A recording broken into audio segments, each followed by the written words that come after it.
Je vais vous montrer comment on fait du kéfir de fruits. Alors, les grains de kéfir. Le kéfir, c'est une bactérie. Cette bactérie se nourrit de sucre.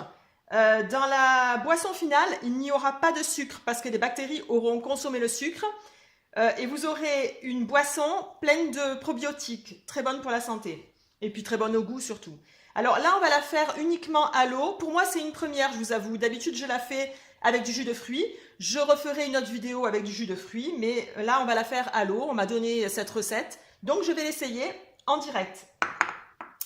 Alors, donc pour cette recette, on a besoin d'1,5 litre d'eau dans laquelle je vais mettre, moi j'ai mis 60 g de sucre, mais c'est à peu près entre 40 et 50 g pour 1 litre. Voilà. Donc là,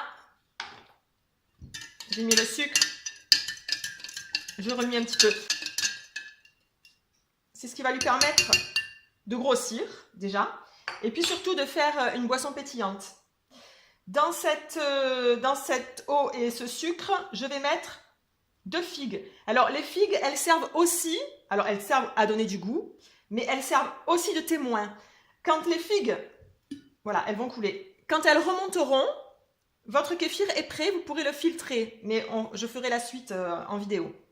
Donc, alors elle me fait mentir parce que celle-ci, elle ne veut pas couler. Voilà, tu vas couler.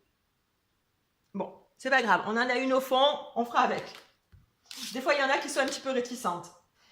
Alors, à l'intérieur, je vais mettre du citron. Et plus ou moins, il faut toujours aussi de l'acidité. Sucre et acidité. Alors, normalement, pour 1 litre, on met un demi-citron. Mais toujours pareil, comme j'ai 1,5 litre, j'en mets un petit peu plus. Voilà. Et donc là, je vais incorporer le kéfir. Voilà. Alors, tout ce petit monde, voilà, on va laisser comme ça. C'est même pas la peine de remuer. Je vais mettre, alors là c'est un morceau un vieux morceau de collant. Je mets ça en fait parce que souvent on peut avoir des moucherons ou d'autres insectes qui vont venir se mettre à l'intérieur du kéfir, surtout les moucherons de vin et les moucherons de vinaigre, enfin ceux qui aiment bien l'acidité. Donc on va le laisser comme ça pendant à peu près 24 heures. Et lorsque la figue qui veut bien travailler, puisque l'autre est réticente, va remonter, celle qui est au fond, on peut mettre aussi des grains de raisin sec à la place de la figue. Mais moi j'ai l'habitude de faire avec la figue. Donc lorsque la figue qui est au fond sera remontée, le kéfir sera prêt. À ce moment-là, on va le filtrer. Voilà. Donc on se retrouve pour la deuxième partie d'ici 24 heures. Alors nous revoilà, donc 24 heures après. Donc les grains de kéfir sont restés à reposer toute la nuit. Et donc maintenant, on va les filtrer. Donc là, vous voyez bien que la deuxième figue est remontée. La première, elle de toute façon n'a jamais coulé, donc elle est restée là. Voilà, vous voyez tous les grains de kéfir qui sont là. Il y en a qui sont restés au fond, d'autres qui sont à la surface. Et on peut voir, je ne sais pas si vous le voyez, je vais essayer de m'approcher. Vous voyez les petites bulles qui remontent? Voilà, en fait, c'est la fermentation qui se fait naturellement. On voit quand même qu'il y a de l'activité. Il y a une petite mousse à la surface. Voilà, donc là, je vais le filtrer. Alors, je me suis mise dans l'évier pour transvaser justement les produits, parce que pour éviter que ça ne coule. Alors en fait, donc moi j'ai une passoire en nylon, en fait, c'est pas une passoire en inox. J'utilise ce genre de bouteilles. Alors, ce sont des bouteilles à bière. Ce sont des bouteilles à bière qui sont relativement costauds au niveau du verre. Bouteilles à bouchon mécanique.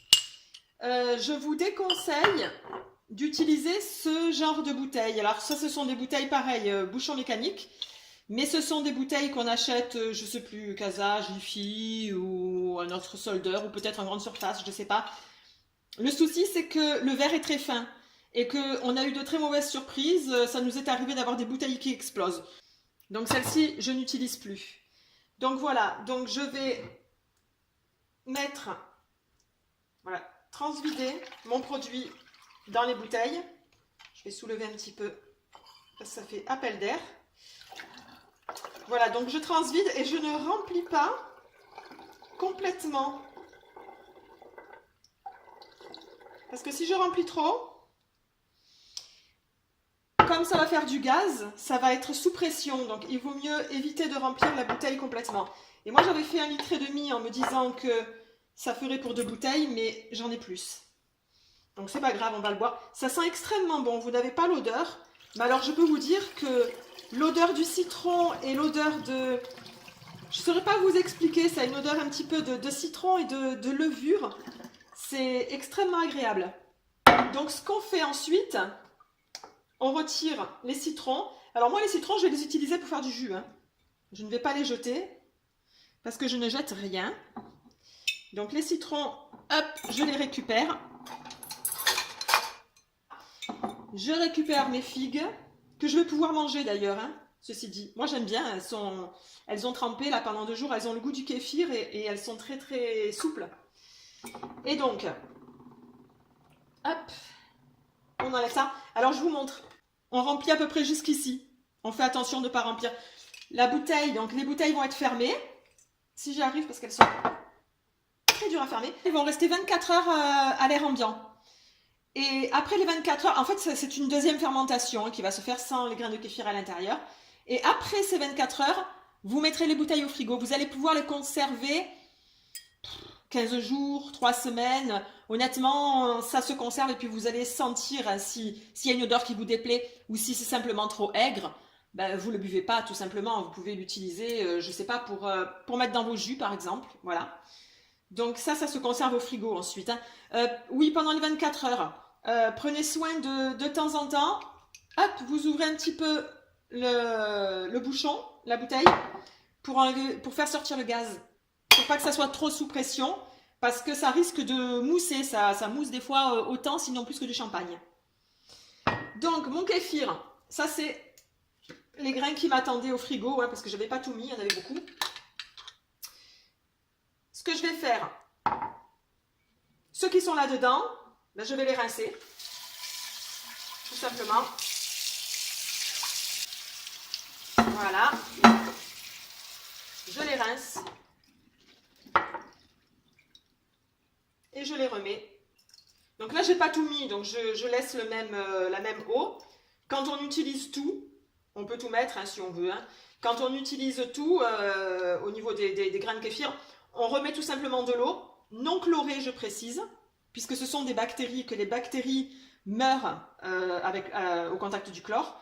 Donc je ne sais pas si je l'ai précisé au début de la vidéo, mais l'eau c'est de l'eau non chlorée. On remet ça là-dedans. Et donc là il y a déjà du sucre, je ne vais pas en remettre, mais sinon si on remet de l'eau entièrement, on remet une cuillère, une petite cuillère à soupe de sucre, et on referme, et on garde au frigo jusqu'à la prochaine utilisation. Voilà. Et j'espère que cette vidéo vous a plu, qu'elle va vous permettre justement de pouvoir refaire du kéfir et de vous régaler, parce que c'est vraiment une boisson excellente, que ce soit au niveau du goût. Les enfants adorent ça. C'est pas sucré, il n'y a pas d'alcool à l'intérieur, c'est très rafraîchissant. Et surtout, ça fait du bien aux intestins, ça fait du bien à la santé, donc il ne faut pas s'en priver. Je vous dis à une prochaine fois, et puis prenez soin de vous. Au revoir.